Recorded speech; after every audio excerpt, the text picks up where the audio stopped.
The average Fortnite player has improved a ton over the past year, but we're still seeing a load of examples where players get into fights only to end up spamming their builds like a headless chicken.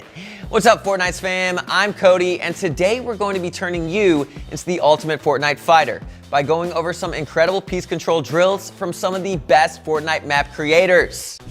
So for piece control drills, a lot of you probably already know about Raider 464's map. But recently, we came across a new piece control map we think is definitely worth sharing. This one's by Don Wazzy, aka the same guy who made the most famous Fortnite aim trainer. So here we are, guys. When you spawn in, you'll have weapons on your left and recommended maps on the right. Huge shout out to him for making such excellent maps. We'll leave links to his socials so you can check out more of his creations in the description. But in this map, you can go to the drill section, and here, Don Wazzy set up 15 different piece control drills. Let's go through them one by one, and I'll try to talk about how you're going to use them in real matches. For drill number 1, you cone floor over the opening, double edit through, and then look down and place walls and a cone inside. Simple, yet powerful. And you'll be using it to trap your opponent whenever you're above them in a box fight and they try to expand.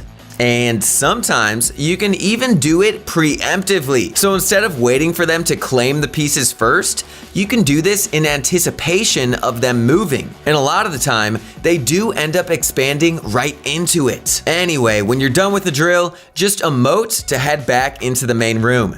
Drill number 2 is similar to the first, but the difference is no cone in the bottom. You're only placing walls because you'll be using this move during build fights when players are ramping up at you. Something we want to mention about this move, and the last, is that it's not a bad idea to reset and hold your floor after you finish placing the pieces below. That's about the timing when players will realize what's going on and look up to trade shots when you might be exposed. So resetting and holding prevents that. And you can then edit a right-hand peek. Maybe put down a wall first and then edit it so your shot doesn't get blocked, and go for the shots. And guys, if you want to be hitting these shots, if you want to be the best you can possibly be, we've got Clicks in the building now. He's got tons of tips and tricks that are only available at ProGuides.com. We'll see you over there. And don't forget, the link is down below. Drill number 3. It has you place a wall in front of this ramp, and then what you're going to do is edit a window, cone to the top of the ramp, and place walls all around. We're pretty sure that this is supposed to simulate when an enemy might try to take your wall, and this is just a quick way to box them. Maybe make them panic and prevent them from escaping any right-hand peeks or jump shots you then go to throw at them. In Drill Quattro, drill number 4, your job is to cone the ramp, build a wall to your left and right, edit out one of the sides, reset the wall, and create a window edit to the right-hand peak. This is something you'll use when an enemy ramps over you, which is usually a bad situation, but this turns it into a good one where you have the advantage. If you want to make it a little more tricky, start by walling in front of the ramp and editing through before you cone. Since if your opponent uses a protected ramp rush, they'll place a wall there and you won't be able to do this. Drill 5 is just some mongrel classics, so nothing new, but this is still great practice. I do want to note that the bots alternate where they stand. They're sometimes on the left and sometimes on the right. But one tip we can give is to make bottom corner edits, since those give you a favorable angle on your opponent's legs. Also, don't only practice replacing with your pickaxe. Use your weapons as well, just like you would in a real match. Next up is the Calc Classic, where you build a wall, edit a middle window, cone the top and bottom, and then build walls all around your opponent. This is one of the best methods to box an enemy, but you have to be quick and careful. Speed is vital here, because the window edit will expose you. So preferably, position on the left side of the middle window, or at least as much as you can so that you will still place every wall. Then, as you put up those walls, move leftward a bit, since that will get you behind cover before going for shots. Alternatively, you could reset your wall instantly and find another opening. But for the most part, just try to get the crosshair placement and motions down to create this full box as quickly as you can. Now the next drill is when things get kicked up a notch. But real quick, if improvement is what you're after, Pro Guides has a service where you can upload your gameplay and get instant feedback from our coaches. It's one of the only ways you can get a real pro player to point out your mistakes and how to fix them. So if you're interested in that and plenty more, check us out in the description below. Alright, so Drill 7 does heat up quite a bit. First, you'll be doing a Mongrel Classic to kill the first bot. A second bot will then spawn to the side, and you're to wall that side, edit it, slide in a cone, and then build 2 more walls in the back. Now this type of predictive piece control is ridiculously useful for box fighting, as players often edit out to the side when they see you taking their wall. So whenever you spot your opponent next to a side wall with their blueprints, you should assume they're about to expand, and you can bust out this move. Now Drill 8 is one of the harder ones. Basically, you ramp up and triple edit. So floor, cone, edit through both, wall, then edit that. And the description says to cone and wall your opponent, but in our experience, that leaves you way too vulnerable. So after you triple edit, you're better off either A, just shooting your opponent if they're in your face, or B, ramping over them, then walling to box them in. And ideally, if you box in your opponent this way in a real match, don't just edit the ramp and force a 50-50. Edit out, then go for a peek that's in your favor.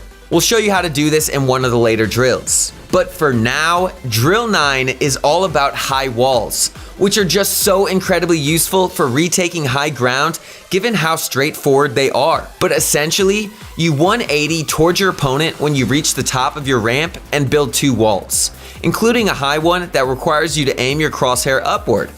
Once you get that top wall down, switch to your ramp and then move your crosshair down. If you do it right, it should be one swift movement that gets the high wall placed and has you land on your ramp. From there, edit the high wall. And you don't necessarily have to piece control since that speed catches most players off guard. Still, it's always an option to ramp, box them in, and make your play from there. Drill 10 replicates the scenario where someone ramps over top of you. So what you do here is build a wall behind the ramp, jump to the side, and attach a second wall, and then catch yourself on a floor. That wall you put behind your opponent's ramp should block them, so commonly they'll move out to the side, which is why you place that second wall. In this drill, edit it, place a cone or Mongrel Classic, and finish the bot off. Drill 11 is another ramp push scenario. But this time, your ramp is next to your enemies. What you do here for piece control is cone your opponent's ramp, then wall in between. Then what you do, depending on the strategy, is either edit the wall and start shooting, or perform a safe edit and box your opponent with walls. Both these strategies are fine. It really just depends on how your opponent plays it. But if you want something consistent, edit and go for shots. And if you see your opponent trying to run, then you can box them and start shooting again. Now, Trills 12 and 13 are nearly identical. They have this long diagonal corridor where your objective is to wall, edit, ramp, and edit. Then shoot every bot you see. This scenario is excellent for mechanic practice, but also for practicing piece control as you rush your enemy. For Drill 12, just use ramps, but for Drill 13, place cones instead. Cones are what we see used the most by pro players when they rush at someone like this, so you definitely want to get some practice with cones as well. So I told you we'd show how to avoid those 50-50s when you box someone, and Drill 14 is what I meant. Here, you have your opponent behind a ramp, so you quickly get the side walls, place a cone above you, edit out that cone, and then drop and go for a window edit on the back wall. Preferably, you should build a ramp when you drop so you have a more elevated angle, but just make sure to set up a right-hand peek. It doesn't have to be a window edit, but any edit that gives you an edge. Finally, we have reached the last drill on this map, and there are 2 ways we'd like to complete this one. How you're supposed to do it is jump up from the cone, get a wall in front of the bot while you catch yourself with the floor, then edit and box your opponent. And this is definitely a great combo for build fights. But we also like to practice a particular technique that's useful for box fighting and competitive endgames. For this, start off by cone flooring above you, like you're in a box and you have an enemy where this bot is. From here, you're going to edit the cone and floor, place a wall, edit that, and then go for a jump shot from below. And after you shoot, quickly cone your opponent's floor just to prevent them from ramping. If you can position to make a right hand peek as you make your final edit, go for it. But overall, this is just another way you can repurpose this drill for a practical scenario that you will actually encounter in games. Now that is it for the drills, but just know that Don Wazzy added a few more helpful features on this map. There are portals to other maps, a piece control free building section, and a combat course. And we found the combat course extremely beneficial when it comes to identifying which piece control moves you should use. And it's surprisingly fun and fast paced too. So we highly recommend going through it after you've done each drill. Which, by the way, you should do at least every other day when you come on to play. You cannot just do these drills for one day and become a piece control expert. It's gonna require multiple playthroughs for you to really memorize the patterns and become used to performing these. So like with everything else we show you on this channel, practice, practice, practice, and you will slowly but surely see noticeable improvement. That's it for the video though. Thanks for watching. Remember to like and subscribe with the bell turned on for more. And again, thanks to Don Wazzy for the map. If you liked it, don't forget to check out the link in the description for more. Once again, I'm your host, Cody. Good luck out there, and I'll see you next time.